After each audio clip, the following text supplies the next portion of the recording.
Ribuan warga di Klaten, Jawa Tengah antusias mengikuti tradisi sebaran apem Yakowiyu. Mereka rela berdesakan dan berebut mendapatkan apem yang dibagikan oleh panitia. Dan selain informasi tadi, kami akan hadirkan informasi lainnya dari tanah air dan juga mancanegara. Saya Diana Valencia, Anda menyaksikan CNN Indonesia Newsroom.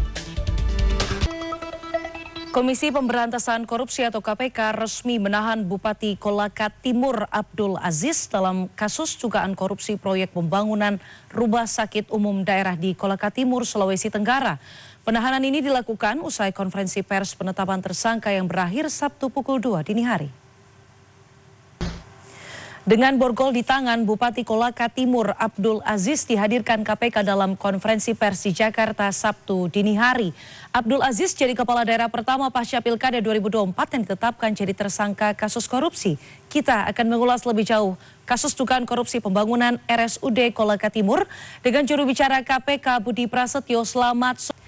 Dan informasi terkini lainnya akan kami hadirkan sesaat lagi. Tetaplah bersama CNN Indonesia Newsroom. Jenazah Prada Luki Saputra Namo, anggota Yonif TP 834 Wakangamere Nage Keo dikebumikan di tempat pemakaman umum Mapolri Kota Kupang, Nusa Tenggara Timur pada Sabtu sore. Pemakaman jenazah Prada Luki menggunakan tata cara militer. Kita ke informasi lainnya, Gubernur Jakarta Pramono Anung dan Wakil Menteri Luar Negeri Arif Hafaz Ogroseno menggelar goes bersama para duta besar negara sahabat pada Sabtu pagi.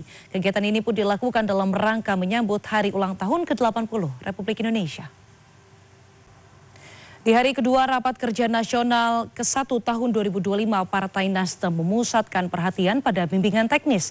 Partai dengan tagline Gerakan Perubahan ini menghadirkan pemilik dan CEO dari Citicorp, Khairul Tanjung, untuk memberikan wawasan peta jalan kebangsaan Indonesia yang lebih maju. Informasi terkini lainnya akan kami hadirkan sesaat lagi. Tetaplah bersama CNN Indonesia Newsroom. Terima kasih Anda masih bersama kami. Pengungkapan kasus beras oplosan oleh kepolisian ternyata tidak membuat antusiasme masyarakat atas beras premium menurun. Meski diakui sempat menurun beberapa saat, kini penggilingan beras di Sleman, Yogyakarta kewalahan melayani permintaan beras premium di pasaran.